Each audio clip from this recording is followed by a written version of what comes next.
glad you're all here. And I'm glad I'm here too.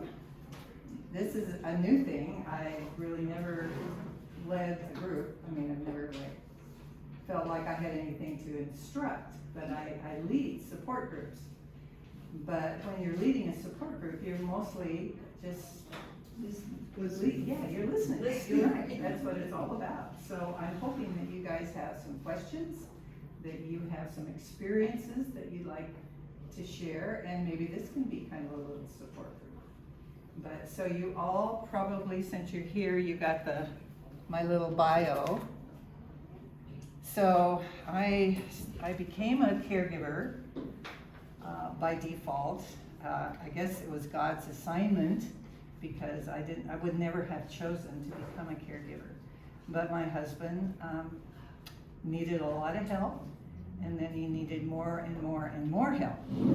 So as the years went on, and he has Alzheimer's, his doctor confirmed that that's what he had, and so I was bound and determined that I was going to keep him at home and take care of him at home, and we were just going to make it work. So initially I found a couple of caregivers to come, which was wonderful. I was still working, so I was able to keep working. And I have one caregiver who was a fabulous cook and loved to cook. So when I came home from work, I would have this fabulous Greek meal, because she was Greek. Way to go. And my husband, Norm, loved her. They got along really good. But there came a time when it just was too much. And so I felt really bad that I had to place him. And placing him was not an easy thing to do. I thought he was, a pretty nice guy, and which he still is a pretty nice guy. But I felt like the best place for him initially would be in an adult family home. So there's all kinds of different homes, which you probably are aware of, but an adult family home has no more than 6 people living there, and it's like a home. It's like your home. So I thought, perfect. So the lady who ran it, Norm went through the questions and answers and evaluation by a nurse to see if he would fit, if that would be a good fit for him, and everybody agreed that it would be wonderful. The day I took him down there and left him was really kind of icky, because he was like, where are you going? Where are you going? I said, that's all right, I'll be back to visit. You're going to stay here for a while. And he didn't want me to leave, which of course is pretty typical. But it didn't work out. They actually kicked him out 3 times in the first 5 days. So little did I know that he was difficult. Well, you just don't think about that. So he's in a home that looks like a home, and it's got a refrigerator and a stove and a backyard, and so he made himself at home. So he went out the front door immediately the first day, because he saw a car drive by that he thought looked familiar, and you're not supposed to go outside. So he wouldn't come back in. So the very first day he was there, she called and said, can you come down and get your husband to come back in? And I thought, uh-oh, this is not going to work very well. So I said, do you have any ice cream? And she said, no. I said, okay, I'll pick some up on the way, and we'll just bring him in with ice cream. So that worked. Anyway, it was a big mistake. And of course, every time he just made himself at home. So he went out in the backyard and he wasn't supposed to. He got in the refrigerator and he wasn't supposed to. He was messing around the stove, trying to help fix dinner, and he wasn't supposed to. And he just didn't get it. And he was very hard to redirect. That's another word that I've learned, is redirect. So when they kicked him out, each time they called Ballard to come and take him over to what was then what they called, well, they didn't call it, I called it the psych ward at the hospital, which is no longer there. Bummer. It was really a good place. So they took him there, and I had to pay for it every time. This is not going to work very well. So, but while he was in the psych ward, he was doing just great. He loved it. They loved him. He was very cooperative. So I'm trying to think, okay, what's the difference here? Why is this different? And so I tell you all this because when this is happening to you, you're just learning, every day you're learning a new thing, and there's no book that tells you how it's gonna all work. There are lots of books out there with good information, but your case may not fit into what they're all saying. So you just kind of figure it out on the way. So because he was doing so well in the psych ward, the one thing that I noticed is they didn't have any windows. So windows were very much a distraction for him and made him feel really uncomfortable because he didn't know what was going on out there. So when he was in the psych ward, he was happy. And they were taking good care of him. So I really wanted to leave him there, but it's short term, not long term. So now I had to deal with the fact that he had bad marks against him. So every time the social worker would find a place that might have an opening for him, they would look at his marks against him and turn him down. So nowhere in Wenatchee, East Wenatchee, Cashmere, Sunnyside, Yakima. I mean, we were looking everywhere for any place that would take him. I didn't know that was gonna happen either. So I found a place. I was actually on vacation at the coast and I got a phone call from Moses Lake saying they wanted to take him. I'm like, yes, Moses Lake, a place wants to take him. I was so happy. And so there he is, and that's where he still is, and he's very happy there. It's a dementia-only care facility, a locked facility, and that's what they specialize in, and yes, he's still difficult. He likes to do what he likes to do, and so if somebody says, it's time to eat, Norm, let's go into the cafeteria, he's like, no. I think pretty much the first thing he always says is no. So they learn to work with him, and they love him, they tell me, they just adore him. So here's a couple of places. You wanna sit up front?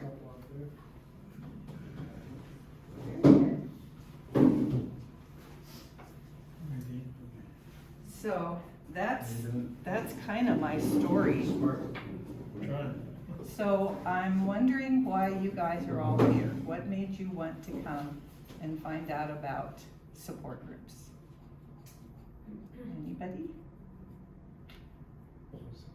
Yes. Well, I'm fairly single, no kids take care of me and all that stuff, and I'm just on Social Security, I don't have a big fund for things, and I just wanted to know, I wanted to plan for myself so other people don't have to do it. I have a sister in town and all that, and I did take care of my mom, she had dementia. I had Okay. to sleep with her because she would get up and get dressed in the middle of the night. Right. So But you were I had here. no problem doing that, but I don't, have anybody do that for me. So, and I'm only 72, but I'm already losing my memory. Oh, so you're planning ahead. That is wonderful. I have a bunch of information that I can give you, but I didn't bring that, but we'll connect with it. But I do have a printout that I printed out from the Alzheimer's Association, and before you guys leave, you should pick up one of these because they have training and classes in everything, and online, if you do online, and it's very, very simple and very easy to do. So good for you thinking about planning ahead. Yeah, I'm in the same boat. Actually, my son, who is 61, had a stroke when he was 55, and he is living for the rest of his life now at the Cashmere Care Center. So we live in the same town, which is wonderful. I can go and see him all the time. But my husband is in Moses Lake, so why can't he be in the same place as my son? But there's nobody that's gonna be able to take care of me. And so I have those same thoughts. I take care of everybody else. So that's the job that God gave me. So anybody else? I'm sure that probably everybody here has some experience in dealing with people who have dementia, and so you probably have some questions. Support groups would be for you too. In your walk, what's been helpful in sort of understanding the differences between dementia and Alzheimer's and simply memory loss that comes with age? How does one distinguish that if you're dealing with your own memory loss? Are there markers that say, I should go to the doctor, or maybe there's an intervention, or, you know, just sort of helping somebody to understand or identify which path am I on, or which path is my loved one on? Yeah. You know, I don't know. I ask myself the same question when I forget people's names that I've known forever, and I'm looking at them and I can't remember their name. Okay, is it happening to me? I don't know. And if I did know, what difference would it make? That's kind of what you come to. If any kind of dementia, I mean, Alzheimer's is a type of dementia. Dementia can be frontal lobe, it can be, I can't think of the names of others. There are all kinds of dementia, but temporal, right. But they act the same way. Some take the person faster. Alzheimer's usually is slower, you know, the change in the brain is slower, but you can't really account for that either, because some people are diagnosed. So my husband is this is like 12 or 13 years that this has been going on with him, and he is very healthy and eats really well, so I am pretty sure he's gonna outlive me. So I have to find a plan for him, because I'm gonna go before he does. I don't know. I just started thinking that way, so I need to figure it out, what's gonna happen. Yes, Baseline brain scans were helpful for us. okay. When my husband lived at home for 10 years, I was part of the same care group that you Where I are started, leading right. now, but by a previous Yes, leader. uh-huh, And it was specifically for caregivers. right, Caregivers, they can do it all. Caregivers feel that they feel guilty if they don't do it all, and caregivers are the ones that go first. yes, So you have to be really, really careful and Mhm. take care of yourself, and that was one of the things that she drilled into me, is right, you've got to take care of yourself. yeah, Hire somebody to come in. right, Yeah, but that's expensive. Yeah, but so is your health. yes, So, very, very important. It that is. part of it. The brain scan for us diagnosed the fact that he had holes in his brain. right, The plaque had, you know, 10 years later, this brain scan showed tremendous difference. And so it really, my Confirmed it, experience in long-term care for him was different than yours, okay, in that it was a brand new home. I was on her list for a long time while she was waiting for her. I was going to take a trip, and her criteria was, I don't want you to come to visit him for 2 weeks. okay, She got her, and I kept, calling her and calling her Uh-huh. because my trip was coming. right, I got him in 2 days before I left, oh, that worked out, and then I left on a trip for 2 weeks. Well, that was the best thing in the world to do, because then I wasn't there worrying about right, right, what was happening with him. Yes.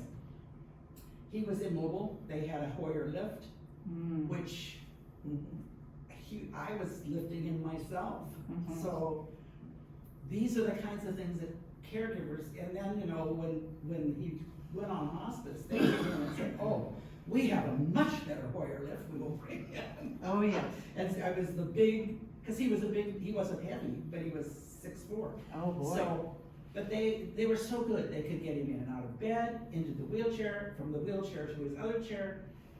They had dinner for him. hospice is amazing, Well, and he was in and off and on hospice for 6 times. oh, boy, So he lived a long time. Yeah. He was there for almost 2.5 years. okay, So, guilt, don't let it happen. mhm, One, as a caregiver, don't let it happen. When you put him in the home, it's good for them. yes. So don't suffer the guilt. Guilt Right. is a Guilt is a killer, and that's when people come to my group for the first time, that's why they're there. They feel really, really, really guilty. And one of the things they feel guilty about is they occasionally lose their temper. They get impatient. They say, "Oh, why don't you understand?" And then they really hate themselves because they understand that the person doesn't understand. They don't get it. So they come to the group and everybody cries the first time, and the whole group cries with them and says, "We all know, we've all been there. We've all gotten angry and lost our tempers, and then we hate ourselves forever because we feel so guilty. We should be perfect, but we're not." And that is the most important thing about a care group, is that you're with people who are on the same path. And even though your experiences are a little bit different, they're very similar, and guilt is number one. Now, when my husband first was in Moses Lake, I said, "Okay, I'm going down every week." Well, that didn't last very long, so then it was every other week, and then it was once a month. And now it's probably every month and a half. I mean, I just look at the calendar and see when I have a day that I can take away to go down there. And I don't feel guilty anymore. So, yay, victory. Because my husband, he's happy to see me, but he is happy to see everybody. He's a happy guy.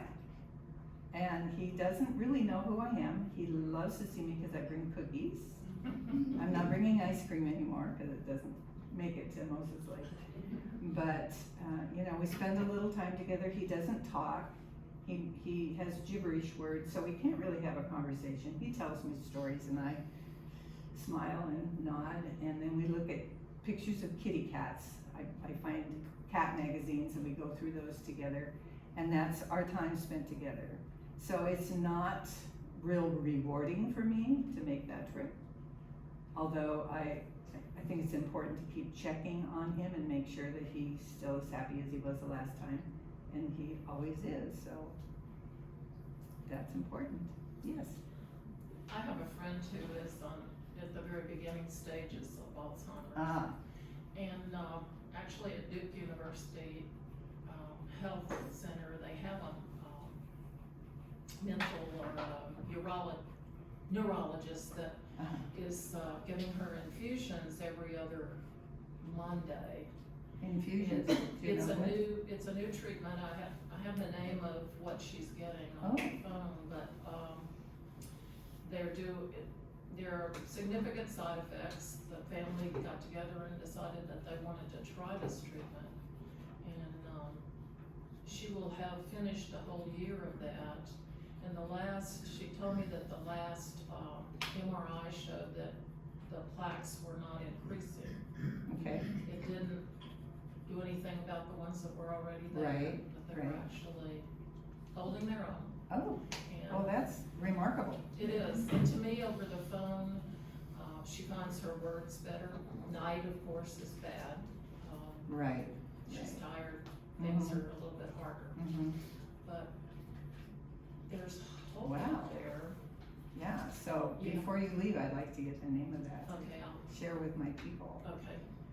I just pretty much have given up on will they ever find something that works. So my husband was on Aricept originally, and then Namenda, and then both of them. And did it make any difference? I have no idea. Would it have progressed faster? I have no idea. His primary care doctor said, "Carmen, this is really not doing anything." And I said, "Well, is it hurting anything?" And he said, "No." And I said, "Well, let's keep him on it. I'm scared to take him off. I mean, what if I take him off and he just goes downhill really fast?" So at this point, he hasn't been on it for 3.5 years. And he's pretty much the same, holding his own. And we've never really had a brain scan. And my thought was, that it's not gonna do any good.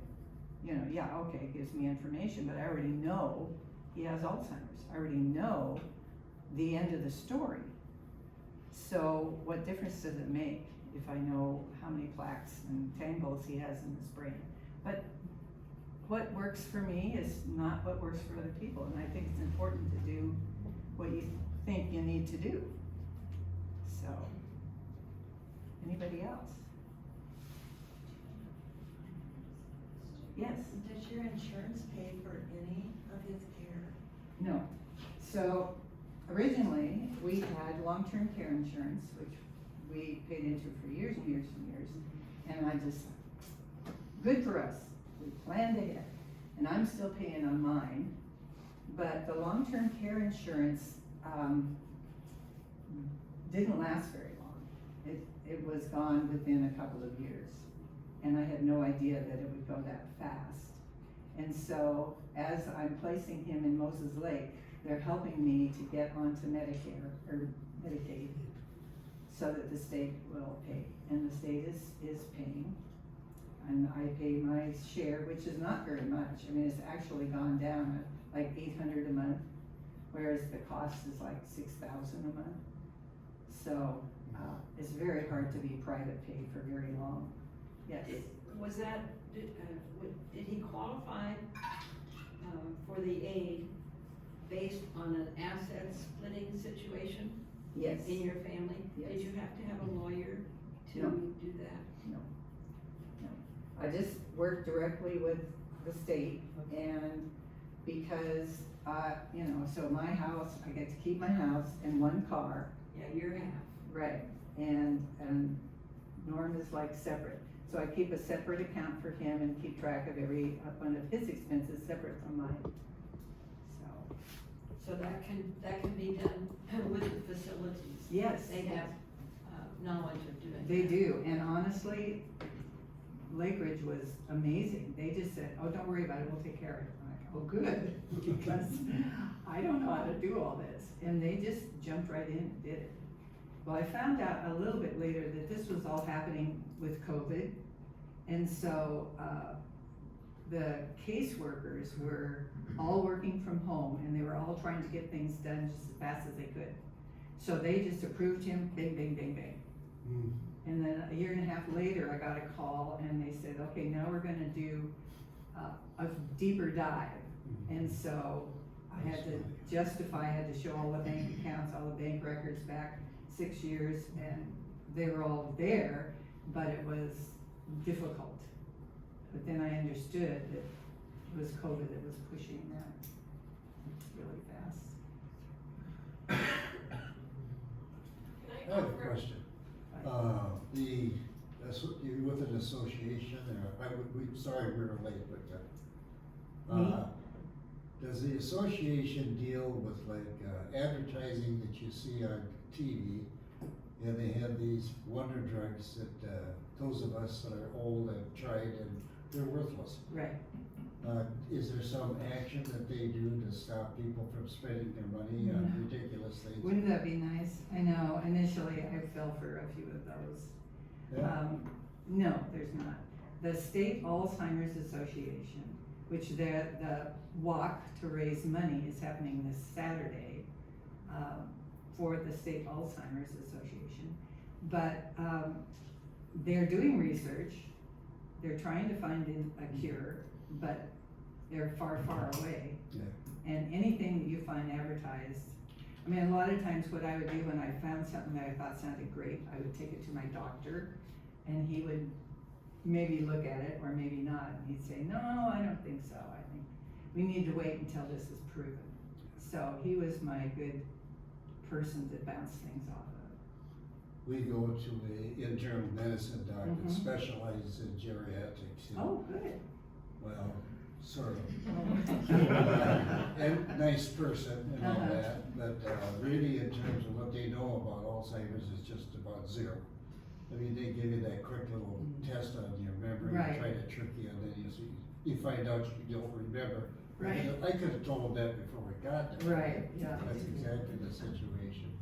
Yeah. So, going to a doctor for Alzheimer's doesn't really pay. I mean, Yeah, you're right, it doesn't. okay. And the length of time that Mary Dean and I both have suffered with this, we have found that the key things are exercise, in contact with people. Mm-hmm.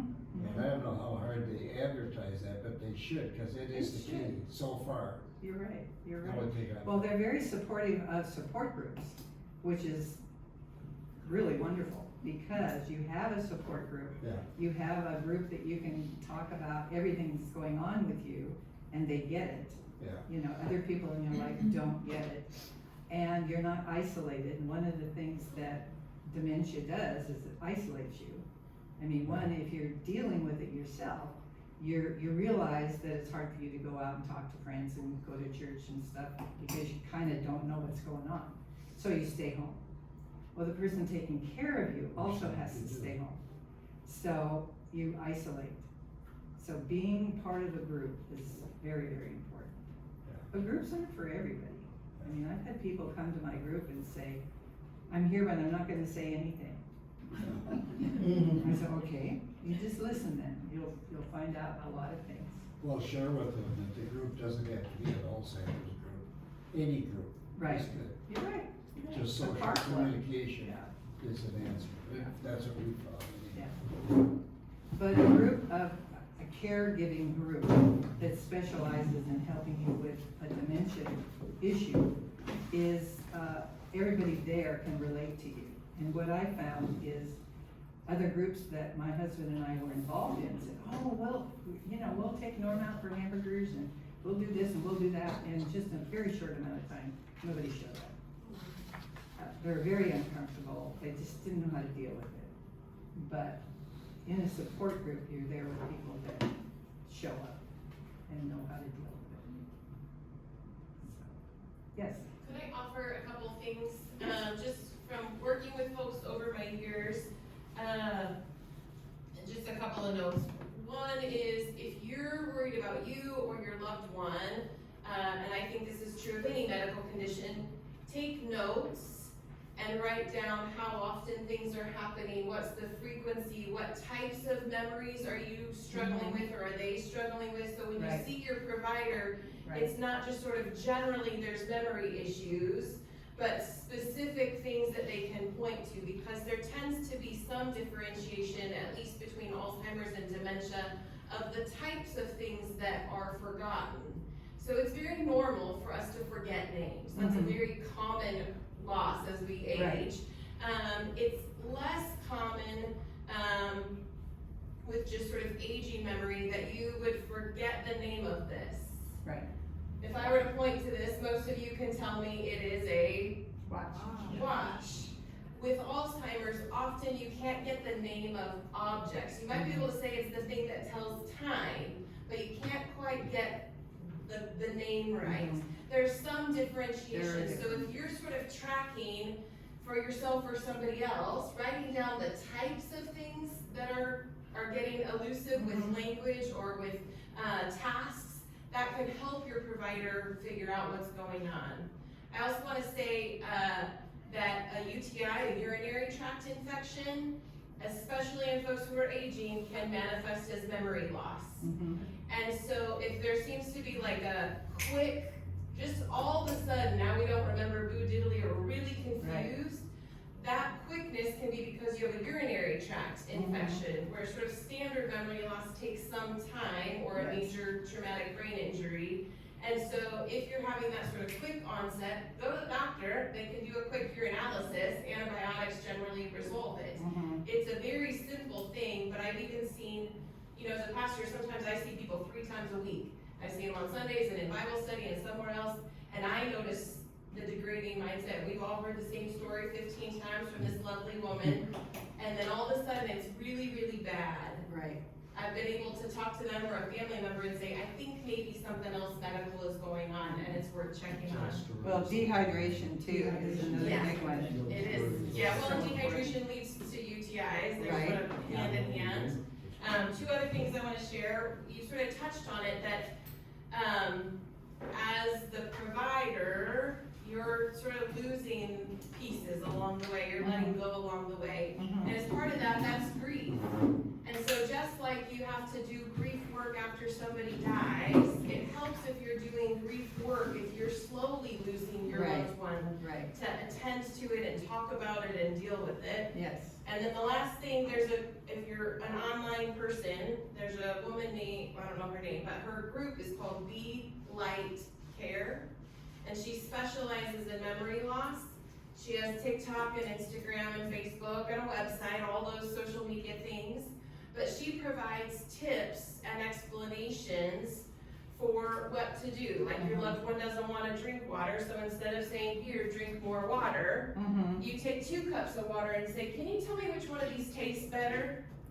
They're both tap water, but you're getting them to take a couple sips at a time. Mhm. Or it's just little interventions. Or she was talking about using a walker, and you know, you gotta use your walker. Well, you gotta use your walker. But at the degraded memories point, the walker isn't a familiar tool. right, They aren't used to it, it's not in that longer term memory, and so other ways to sort of advocate for it, make it obvious. And so just if you are, especially if you're doing at-home care, she's got lots of tips. Or even if you've got somebody in a facility that isn't dementia-based, mm-hmm, you can provide some of that help and learning so that the care providers have those extra steps that can be helpful. What was the name of that? Be Light Care, so BELIGHTCARE. There's also an online support group called Memory People on Facebook, and you join the group, and people all over the country, even the world, are sharing like we would in a group. And it's very helpful to read what others have worked through and how they figured out how to solve an issue. So, easy to join, you just type it in and sign up for it. Yes, Dorothy? My mother didn't have dementia, but she had kidney failure, and she was in a nursing home. Mm-hmm. And I found myself, I was still working, but I could stop by on my way home from work. It was in the same town. Right. But I found myself emotionally kind of pulling away Mhm. because I knew the end was coming. Right, yes. And that's probably very healthy to do. You know, it's like a slow morning. You know it's coming and you're dealing with it day by day. It's very healthy to do that. I felt guilty about that, and that I didn't wanna do it, but Yeah, I recognize it. yeah, you had to take care of yourself. Absolutely. So, anybody else, any other thing? Are there suggestions or wisdom for your loved one has marked cognitive decline and still significant solid cognition? Mm-hmm. And so they don't want that help. They don't think Right. they need that Right. help. How do you sort of massage or broker, we need some interventions. Yes. And so how do you sort of get your loved one on board when they're in that in-between phase where it's not so bad that there's really no other option, but it's bad enough that we could use the help? Yes, that's the big issue, and driving. You know, how do you take the keys away from your husband? I mean, these are really hard, but everybody's different. My husband actually said, I don't think I should drive anymore. Yay! So he knew, he recognized that he was struggling. So I sold his car. Every now and then he looked for his car, but I said, oh, don't you remember we sold it? So you have to get into their world and actually make up stories to help them feel better about what they're going through. Bringing a caregiver into the home, an extra person to come by, they say, I don't need any help. Why would we need that help? So then it's like, well, I need that help. So with a husband, normally they want their wife to be, not be burdened. So they're like, okay, this is for you, someone to help fix meals and, clean the house and stuff. And yes, we need a caregiver. What happened with my husband was right away, he fell out of bed and broke his neck. So immediately to the hospital and broke a neck, and when he was able to come home, they said he has to have 24-hour care. So a caregiver came, and it was real evident that he needed this extra help, and we had a hospital bed and all of that.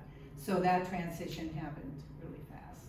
So then he was used to having a caregiver there. I've seen other people in my group that, one fellow in my group had found a woman that could come and cook meals because his wife was forgetting how to cook and was very frustrated. Well, you don't come into someone else's kitchen. I mean, that is my domain. It did not work very well at all. So the gal that came was fantastic cook, so she cooked a lot of meals in advance and put them in the freezer. But while she was there, this man had to take his wife somewhere else because she just had a fit that there was a stranger in the kitchen. So, you know, a woman deals with different things than a man does. So it's all unique and it's all, you know, difficult to figure out. So, but there are ways, yes. I was gonna say, my mother had Alzheimer's, and just, our friend, and his siblings all decided that she needed someone. She would sit with her at times, but we just started slow. One day a week, Yes. then you two, and then Yes, on and on and on. perfect, That was helpful, just to start Yeah. slow. yeah, perfect. Anybody else? Okay. Well, I did bring, oh, that's so pretty. I did bring some handouts if anybody wants some extra information about the Alzheimer's Association and about, there's a class called Powerful Tools for Caregivers. If you are a caregiver, this is a very good class to take. It's like 6 weeks and they help you to understand how to take care of yourself while you're being a caregiver. So that's a very good one to take. Anything else? I would offer again, Yeah. it's very lonely, very isolating for both parties involved.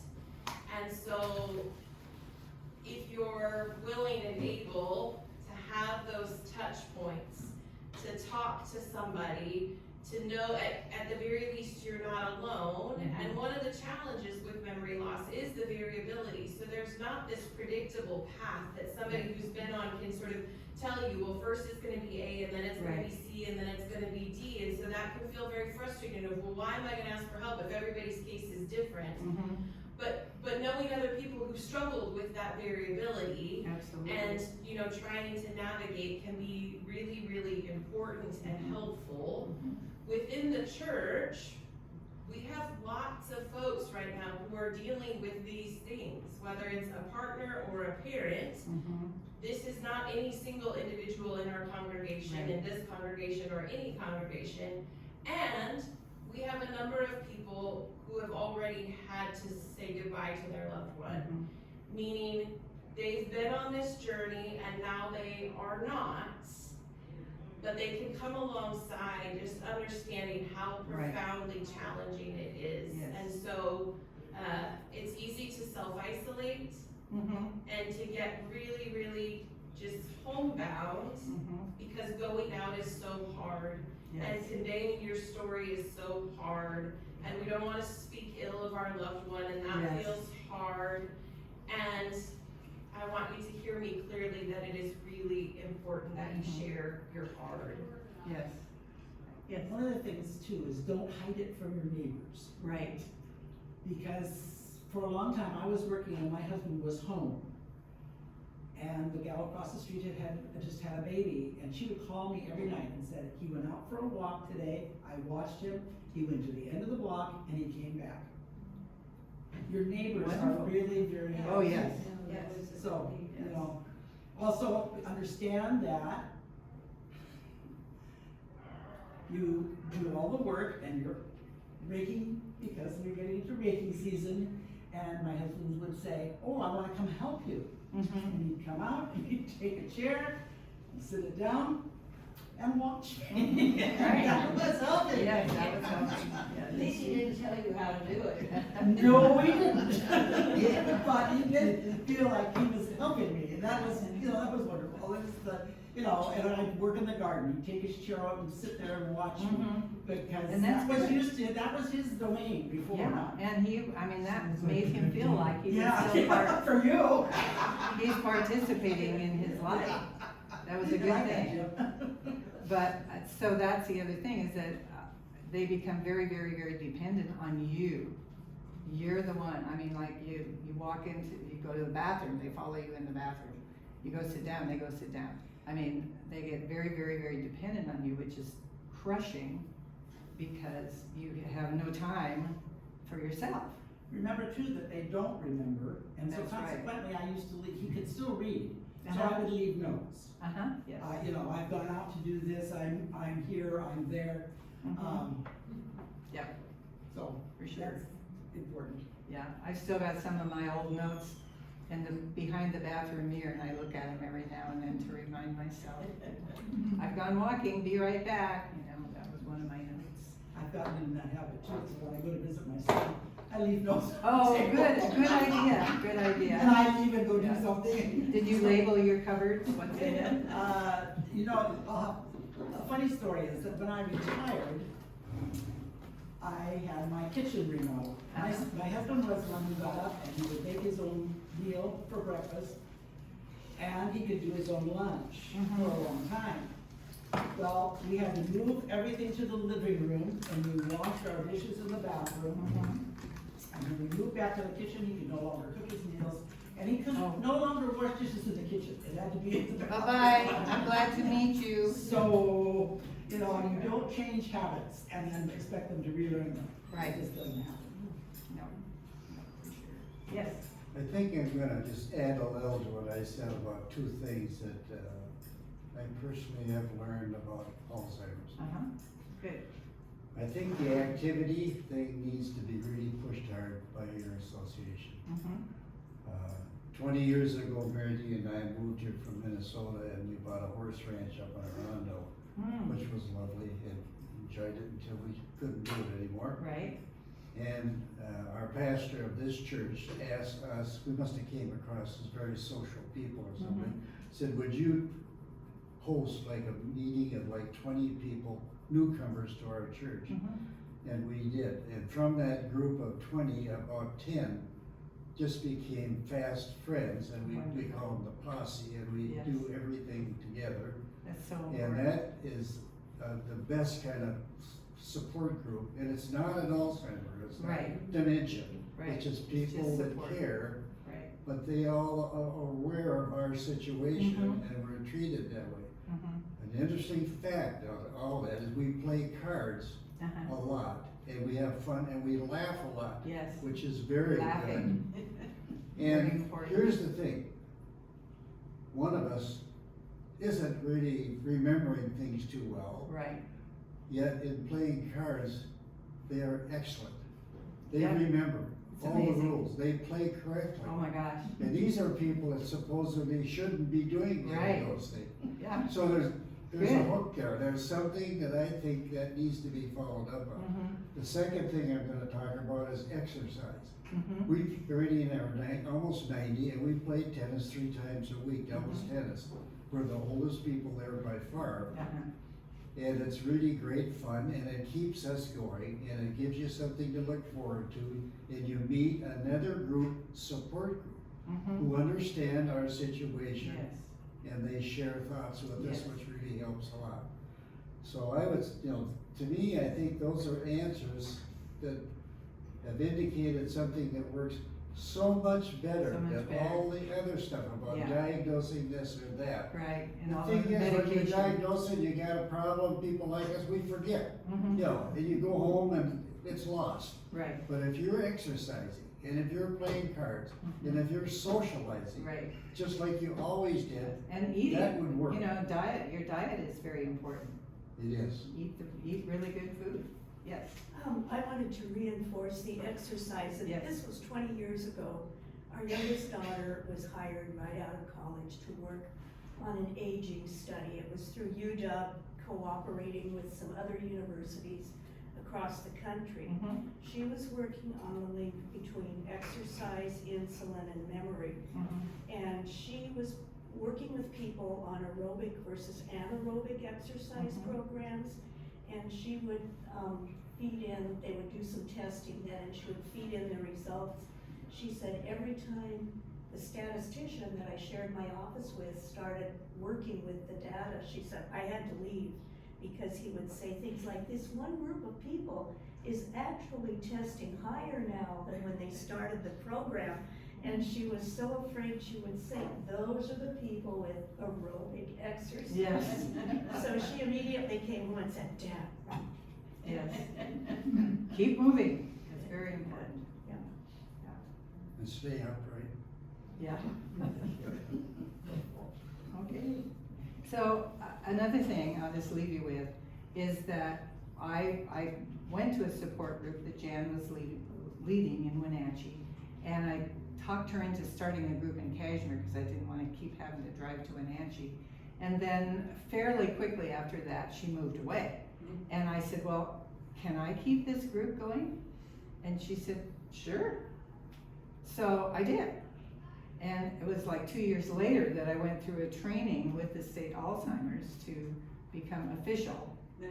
But anybody can start and lead a support group if you love people and you know how to listen and you know how to make people feel welcome. So I would just encourage you to do that. If you have a group of friends that need that kind of support in the church, could have support groups that come out of the church, that would be amazing. We're all capable of doing it, and especially if you've been there. I figured that God had me go through this with my husband so that I could help others. And that's how he uses us with our life. Thank you, and thanks so much for your help. Absolutely. Thank you.